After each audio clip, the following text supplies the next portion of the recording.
Assalomu alaykum azizlar. Biologiya Grant kanaliga xush kelibsiz.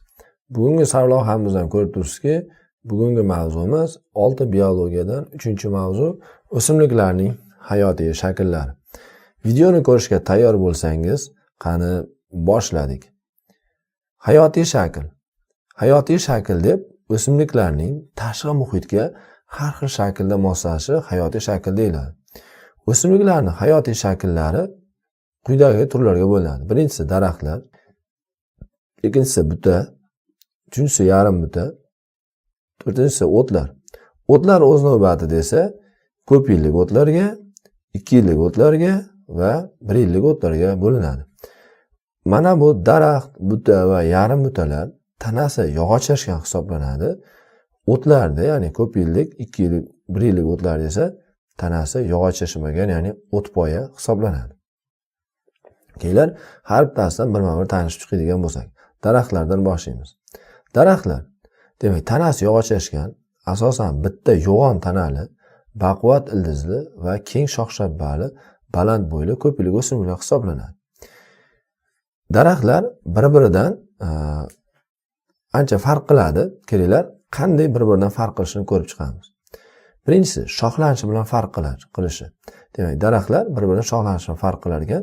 Demak, yoyiq, ya'ni olma, o'rik, yong'oq, shaftoli, demak, bularni shox-shabbasi yoyiq hisoblanadi ekan. Mana yong'oq misolida buni ko'rishingiz mumkin. Keyingisi, tik va g'uch, qarag'ay va terakda. Sharsimon, sadaqayrog'ochda. Mana ko'rib turganingizdek, terakniki tik va g'uch, sadaqayrog'och esa sharsimon. Demak, birinchi daraxtlar bir-biridan farq qilishi shoxlanish bilan farq qilar ekan. Ikkinchisi, yashash sharoiti jihatdan farq qilishi. Masalan, biz tog' deb oladigan bo'lsak, tog'ni shimol tomoni bo'ladi, janub tomoni bo'ladi.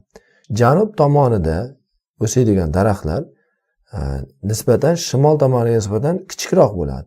Demak, shimol tomonda o'sadigan daraxtlar janub tomoni daraxtlarga nisbatan shox-shabbasining ko'pligi, kengligi va baland bo'yligi bilan farq qiladi. Nima sababdan bunday bo'ladi desak, janub tomonda ko'proq quyosh chiqadi, suv bug'lari ko'proq bug'lanib ketadi.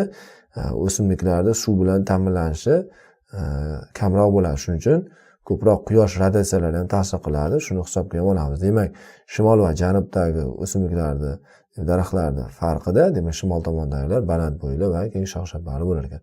Bundan tashqari, tog'ni baland qismida, ya'ni archa tog'ning baland qismida yarim 1 metr bo'lsa, tog'ning o'rta qismida esa bo'ydor, baland bo'lib o'sar ekan.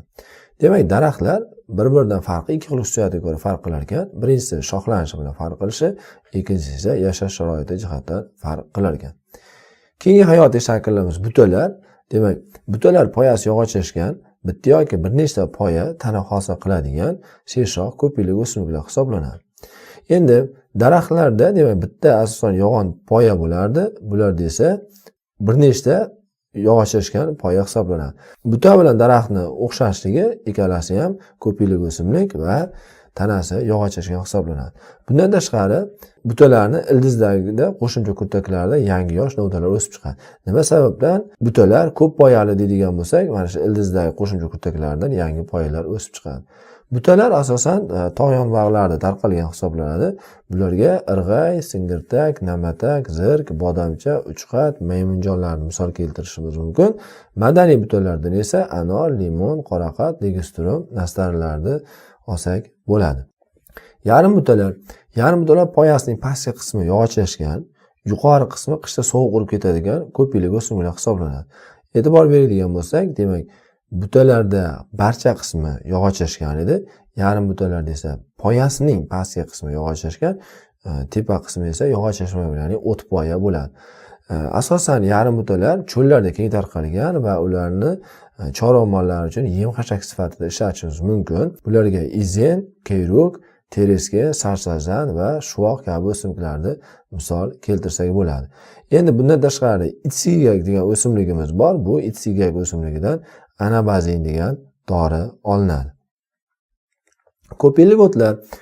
Ko'p yillik o'tlar yer ustiga qisman qushda qurib qolishi va o'sish kurtaklari tuproq ostida qishlaydigan o'simliklar hisoblanadi. Ya'ni o'tlarni poyasi yog'ochlashmagan hisoblanadi. Ko'p yillik o'tlarga beda, ajriq, g'ulmay, sachiratqi, piskon piyozi, kiyik-o't, sallagul, qoqo't, shirinmiya, iloq, lola, qamish, andis, yalpiz, kovrak, gulsafsar va qulupnoyni ham misol keltirsak bo'laveradi.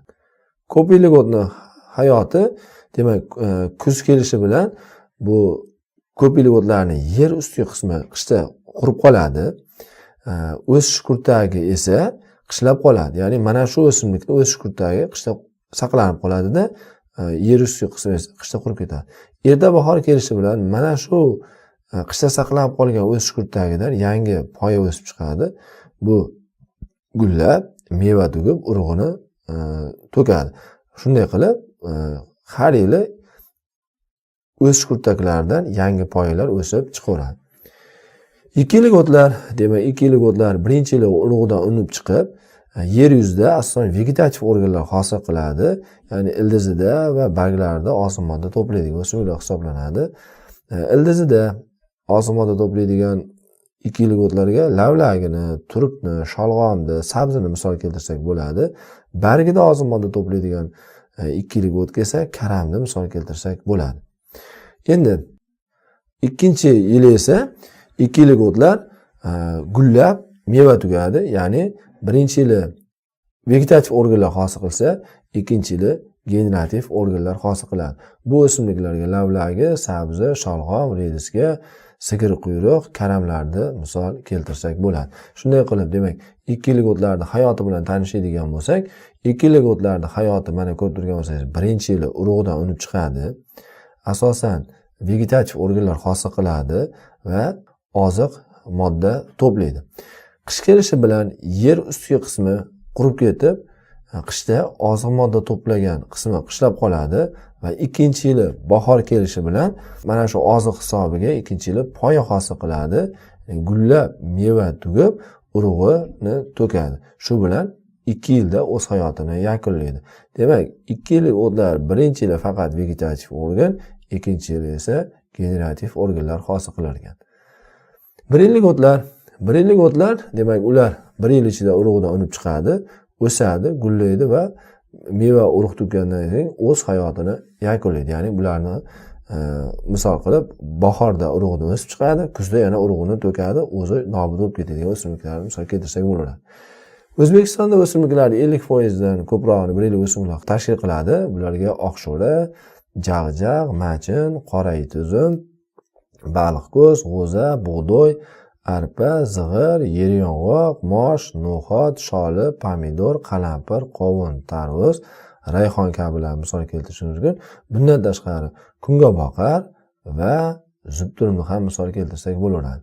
Bundan tashqari 1 yillik o'tlardan bo'yi 5-20 cm ko'tariladigan momaqaldirmoq bilan qo'ytikonni misol keltirsak bo'ladi. Albatta bular ham 1 yillik o'tlarga kiradi. Bundan tashqari bo'yi 1 metrga yetadigan makkajo'xori, kanakunjut, kanob o'simlik ham 1 yillik o'simliklarga kiradi. 1 yillik o'simliklarni belgilaydi deganda biz kanakunjut, makkajo'xori, kanob, momaqaldirmoq, qo'ytikanni ham tanlashimiz kerak bo'ladi.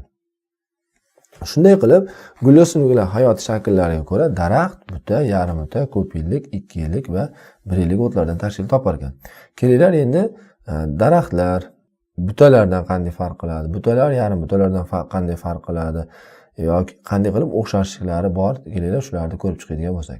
Demak, hayotiy shakllarning o'xshashliklari va farqlari.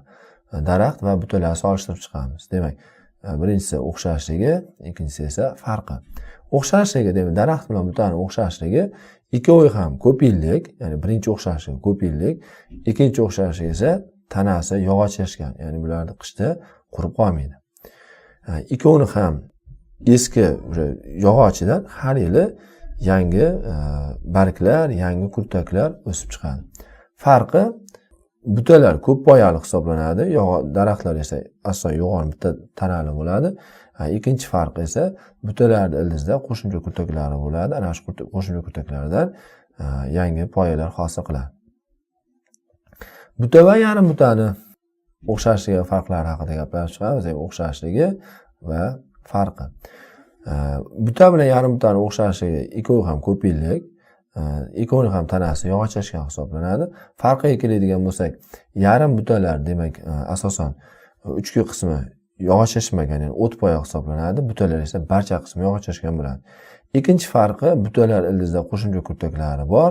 Va uchinchi farqi esa yarim butalar asosan cho'llarda o'sadi. Ularni yem-xashak sifatida ishlatishimiz mumkin. Butalar esa ko'proq tog' yonbag'larida o'sadi. Endi mana shu bugungi hayotiy shakllarga bag'ishlangan ma'ruzamiz o'z yakuniga yetdi. Kelinglar endi ma'ruzamizni yaxshilab mustahkamlab olish uchun savol-javoblarga o'tsak. Savol-javoblarga tayyor bo'lsangiz, qani boshladik. Birinchi savol: qaysi hayotiy shakllardan, eski poyalardan har yili yangi novda va barglar hosil bo'ladi? Yarim butalar, daraxtlar va butalardan. Nima uchun bunday desak, yarim butalar, daraxtlar, butalar barchasi poyasi yog'ochashgan hisoblanadi. Ya'ni qishda qurib qolmaydi. O'sha yer ustiga eski yog'ochlashgan poyalardan, yangi kurtaklardan barglar, novdalar o'sib chiqadi. Ikkinchi savol: ko'p yillik o'tlar deb qanday o'simliklarga aytiladi?